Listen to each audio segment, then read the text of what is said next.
Bueno, en este videito, al día de la fecha 11 de junio, ya estamos finalizando de a poquito el cuatrimestre, este cuatrimestre que va a quedar para la historia. Vamos a hacer un resumen cortito de algunos conceptos importantes de termoquímica. ¿Sí? Bien, lo más importante de esta guía es que vamos a asociar cambios de energía, ¿sí?, con reacciones químicas, ¿sí? Esos cambios de energía, en este punto en particular, los vamos a asociar con un intercambio de calor, ¿sí? Tenemos que recordar que el calor es una forma de energía en tránsito, ¿sí?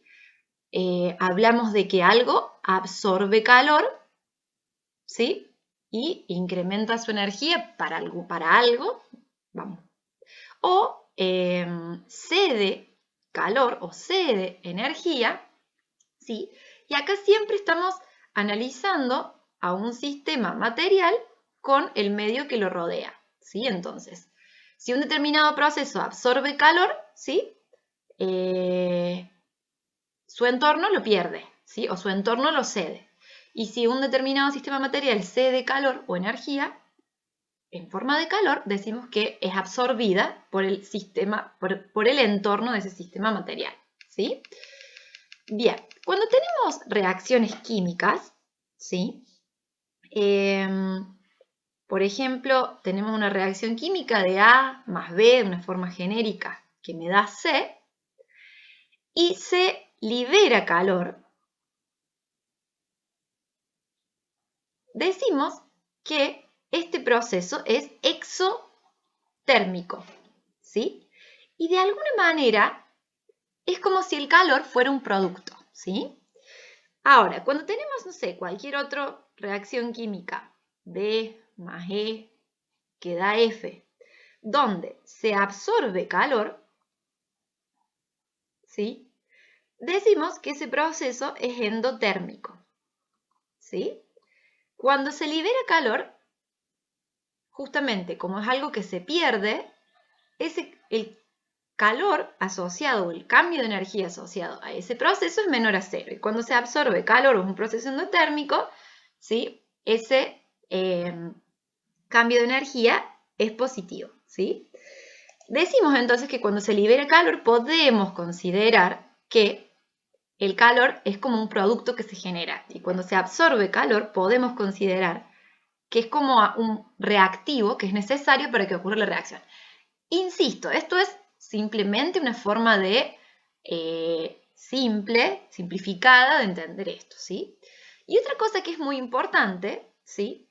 Por ejemplo, si yo quiero que una reacción ocurra, ¿sí?, no es lo mismo que yo, por ejemplo, si yo quiero hacer una reacción para hacer reaccionar 1 gramo de una sustancia que 1 kilogramo de esa sustancia, para lo cual la cantidad de calor o de energía asociada a ese proceso va a depender de la cantidad de reactivo que yo quiera hacer reaccionar, ¿sí? Entonces, eso es una explicación súper general. Bien, en termoquímica, ¿sí?, a ese calor asociado a una reacción, ¿sí?, por ejemplo, tengo una reacción de A más B que da C, cuando es medido a presión constante, esa energía intercambiada se le denomina variación de entalpía. La variación está representada por este triangulito, que es un delta, que dice que ese calor medido a presión constante es igual a la entalpía final menos la entalpía inicial. Pero a lo largo de toda la materia solamente vamos a hablar de variaciones de entalpía, ¿sí? Entonces, en termoquímica decimos que escribimos la ecuación termoquímica para una dada reacción cuando escribimos a la reacción con sus estados de agregación bien definidos, los coeficientes estequiométricos bien definidos, ¿sí? Y por otro lado, la variación de entalpía, que recuerden que es el calor asociado a esa reacción, ¿sí?, medido a presión constante. Esa definición la van a ver más adelante en físico-química, por ahora la vamos a dejar así, que va a estar asociada a este proceso. ¿Sí? Bien. Vamos un poquito a esto de los diagramas entálpicos. Supongamos que tenemos una dada reacción química que voy de reactivos a productos, donde ese proceso es endotérmico. Si ese proceso es endotérmico, recordamos que decíamos que el calor asociado era mayor a cero. Por lo tanto, la diferencia de entalpía va a ser mayor a cero. Si decíamos que un proceso es endotérmico, significaba que absorbe energía o energía en forma de calor del entorno. Entonces, a ver, esto es muy parecido a lo que estuvimos viendo en la primer guía de todas, cuando veíamos las transiciones, ¿se acuerdan? Cuando decíamos, por ejemplo, que teníamos un diagrama de energía donde decíamos, bueno, yo tengo un electrón en el nivel 1, ¿sí? Si ese electrón absorbía energía de un fotón, ¿sí? Podía ir a un nivel de mayor energía, ¿sí? Eso era si absorbía energía. Y por otro lado, si ese electrón podía ir a otro nivel liberando un fotón, ¿sí? Decíamos que pasaba a un nivel de menor energía. ¿Estamos?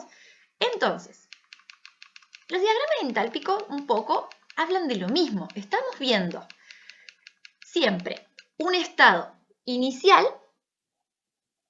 que son los reactivos, y un estado final, que son los productos cuando analizamos una reacción química. Entonces, por ejemplo, cuando hay un proceso endotérmico, ¿sí? Decimos que si queremos hacer un diagrama entálpico, lo que hacemos es escribir la entalpía donde aumenta en el sentido de la flecha, es decir, hacia arriba. Entonces, si un proceso endotérmico involucra un calor mayor a cero, que significa una variación de entalpía mayor a cero, y absorbió energía del entorno, lo que estamos diciendo es que la energía del estado final es mayor a la energía del estado inicial, ¿sí? Entonces, esa energía en forma de variación de entalpía la vamos a escribir de esa manera. Yo voy a decir, bueno, el estado inicial, que son los reactivos, en esta escalita de energía tienen menor energía que los productos, que esta energía es una forma, es la entalpía, ¿sí? Entonces decimos que cuando hacemos un diagrama entálpico para un proceso endotérmico, vamos a escribir los reactivos a menores valores de entalpía y los productos a mayores valores de entalpía. Y vamos a decir que la diferencia, ¿sí? Donde esta sería la entalpía final y esta sería la entalpía inicial, pero como les digo, las entalpías en sí son muy difíciles de calcular porque dependen de un montón de parámetros de energía interna que no nos interesa ahondar ahora, pero sí nos va a interesar que yo puedo decir que esta va a ser la variación de entalpía para este proceso, ¿sí? ¿Alguna duda hasta acá, chicos? Aprovechen para preguntar. Si no, voy a pasar a mostrarles lo otro ahora, cuando tenemos un proceso exotérmico.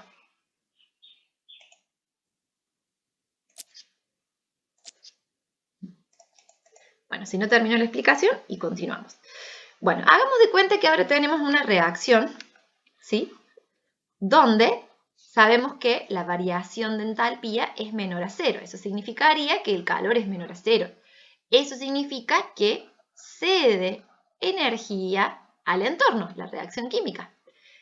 En ese caso, si se está cediendo energía al entorno, la energía del estado final, que son los productos, ¿sí? Va a ser menor a la energía del estado inicial. Entonces, en un diagrama entálpico, en este caso, cuando el proceso es exotérmico, como libera energía, voy a decir, bueno, los reactivos van a tener más energía que los productos, entonces los dibujo a un mayor valor de entalpía, ¿sí? Entonces ahora, ¿sí? La variación de entalpía, que es la diferencia de entalpía para ir de acá a acá, va a ser esta diferencia en este diagrama, que todo esto es súper cualitativo lo que estoy haciendo, ¿sí? Bien, voy a cortar acá el videito, ¿sí?